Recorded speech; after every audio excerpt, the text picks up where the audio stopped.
Cyprian TV Gusi updates. Once again, welcome to our channel. I'm super excited. The support you've been giving us, it means a lot. May Almighty God bless you. And in case you are watching this channel for the first time, please don't forget to subscribe. So I know most the people have been following hii story ya late Ezekiel Otuoma ambaye aliweza kuaga baada ya kugonjeka kwa muda mrefu sana. Pale mtandao tumeona mambo mingi sana, wengine wakitishiana, huyu asiende matanga, huyu asifanye hivi.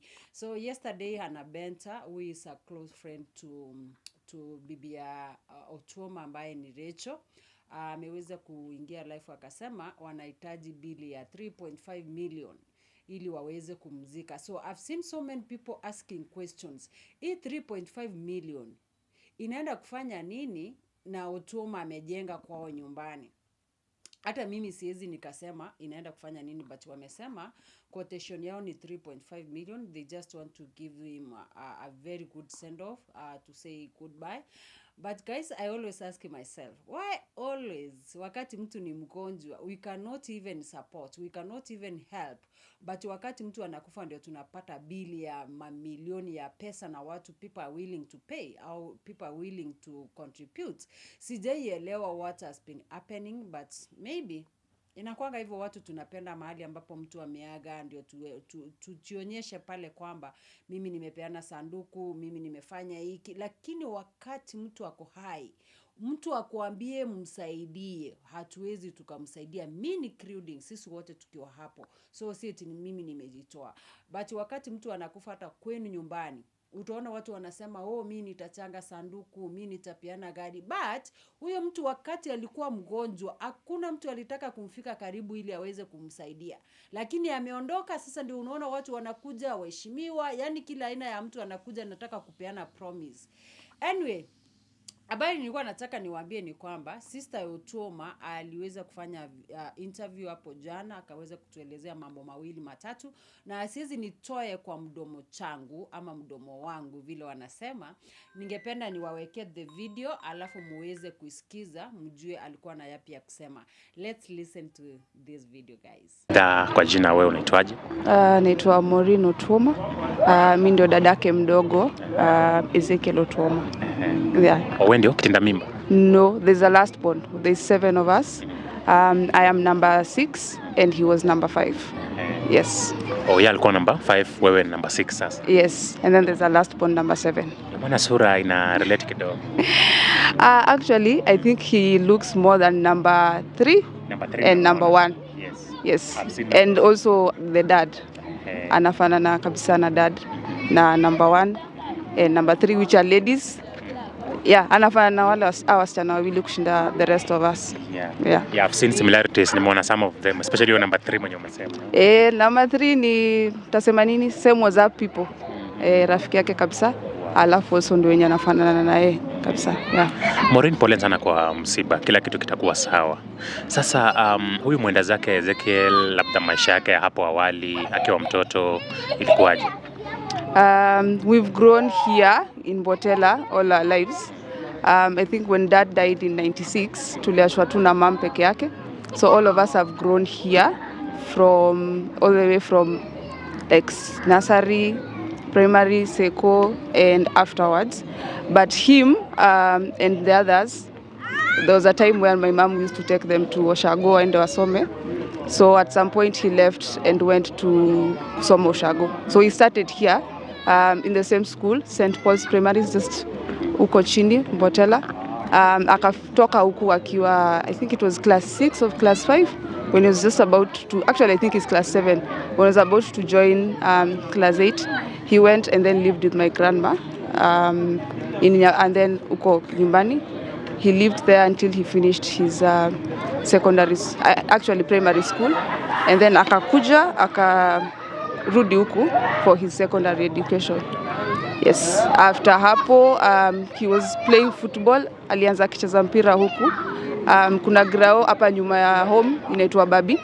So Babi was everywhere. All children when you are Mbotela used to play. There was a team called Black Rangers. So that was the first team they played in. That was the local team. It was not really the local team. It's like the kids playing football at that point. It was more arranged. So there was a gentleman who alikuwa amejitolea to be the coach, and they just used to play friendlies so much. So him and his friends have played football from Black Rangers, Mbotela Kamaliza, Muhoroni Youth, this one hii ingine inaitwa Jali, Maisa. Hizo zote ni za mtaa. Maisa ni ya regional, Kamaliza ni timu ya Mbotela. Even the one Rangers is the one from Black Rangers, wakiwa watoto, is the one that graduated to Rangers now. It has been rebranded since then. They are now called Black Stars. Hizi ni miaka za nyuma, tunaongea kuhusu 10 years ago. It is more than 10 years ago. Over 10 years ago, because he was a kid before aende Oshago kusoma, so it was primary school level. So he's played football, I think. Anyone that, if you mention Mzee, actually from here, most people will call him Mzee. Then kwa Grao, you'll find people call him Rooney. Yes. Yeah, because he's a fan of Manchester, and I had fun. Rooney was his role model. So I think ukienda anywhere kwa ground, most people will call him Rooney. The other names I think is Otuoma'S, but the one that has stuck from his football days, Mbotela, Makadara level, the Nairobi level, outside Nairobi, which is including Muhoroni Youth, where he has played in, Western Stima, Ulinzi, AFC Leopards, Talanta, all those teams were Namwita Rooney. So he's played football, and I think that's the one thing that identifies him everywhere he goes. If you call anywhere Otuoma, Ezekiel Otuoma, people will say they know him first as a footballer. Yes. Hiyo ilikuwa talent sana. Yeah, nimekuwa nikimwona akicheza. Mimi ni fan wa KPL za Kenya, nimekuwa nikimwona, alikuwa superstar na alikuwa na very bright future. Yeah, his intention was to play for the national team. Unfortunately, he did not have the opportunity to play for the national team, but he would have shown great excellence in the national team because of his dedication to the sport, not just as a fan, but also as a player. Because anywhere, if you talk to his friends, he has spoken about football. If you talk to the little kids, when you are Megrosa, you wanacheza the Black Rangers, which was the Black Stars, or the Rangers, he was a role model to them. So like today, the ones who were playing for the match that was happening here at the roundabout football field, most of them are people that looked up to him when he was playing during his time here, and also just outside in representing other clubs in the country. Yeah. Poleni sana. Maybe this name Otuoma, is it a family name? Yes, that's our father's name. So it's the family name that everyone has adopted. I don't think there's anyone in our family that introduces themselves with their second name, because even him, there's nowhere he has written or introduced himself with his second name. So yeah, I think for us it is important to rep our father's name, because he left us when we were so young, so very young. 96 is such a long time to have left children. It's close to 30 years ago. Yeah, I think it's 29 now. So it's a lot of years ago for someone to have left their children. So for us it was important. Actually, everyone I think feels important to rep that name, because it's someone that people don't know. So you just feel a bit of him when you rep the name Otuoma. So yeah, that's why everyone has the name Otuoma somewhere. Like we have almost all of us forgot our second names. Yeah.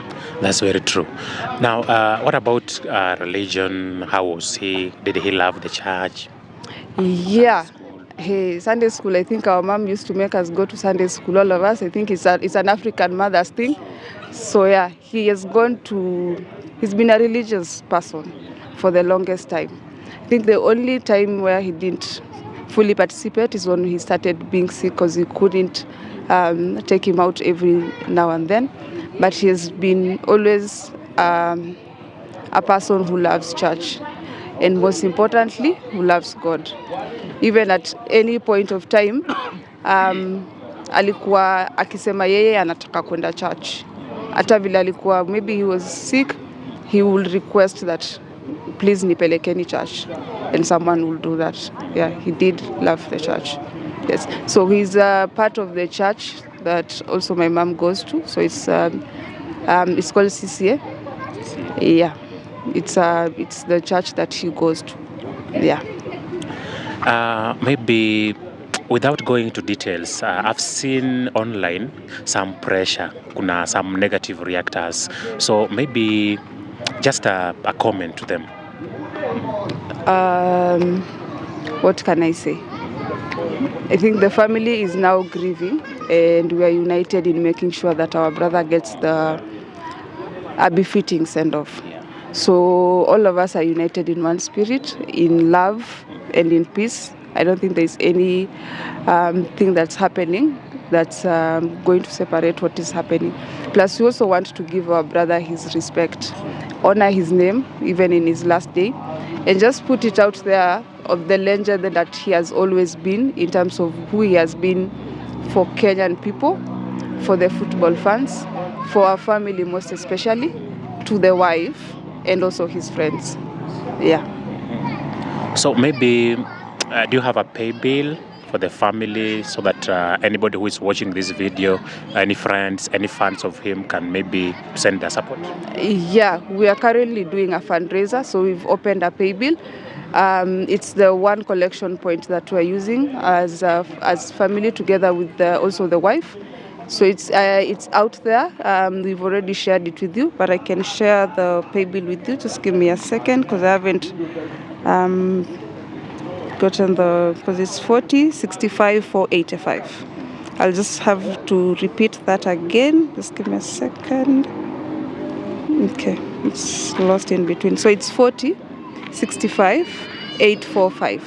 So it's a pay bill. That's the business number. On account name, you just write your name, and any amount that is shared on that pay bill, we will appreciate, just to help us carry out the final rites for our brother, give him the respect that he deserves, because he was a man that loved the people, a man that loved football, a man that loved his wife, and a man that loved his family. So we just want to show him all the love he has given to us in his last time, to just give back all that love, and also to show the world the kind of man that he has always been to us and what he could have been to the Kenyan football family.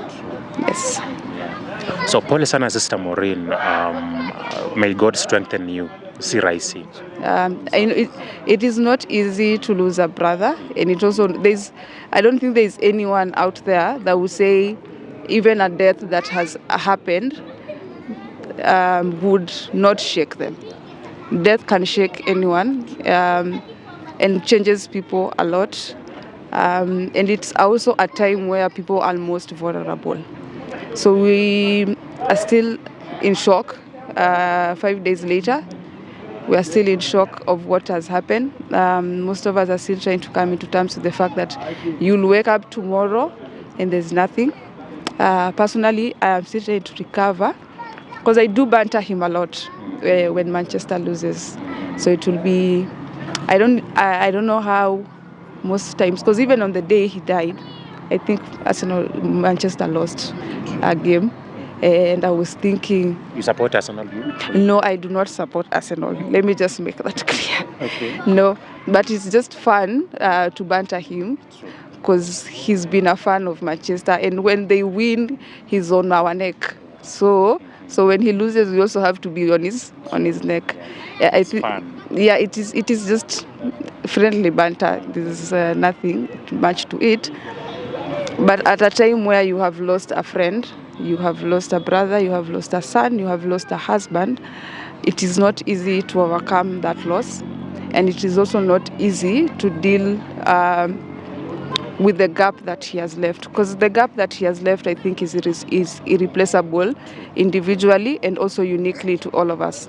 I cannot say that even my mom has 6 children left, but the gap that has been left by the loss of one child cannot be filled with 6 that are left.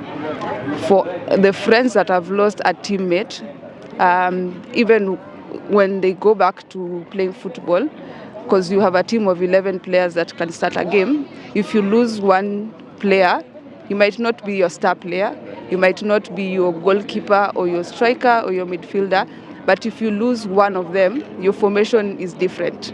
You will feel that gap. So all of us are feeling a gap in the loss of a friend, a brother, and also a child to our mom.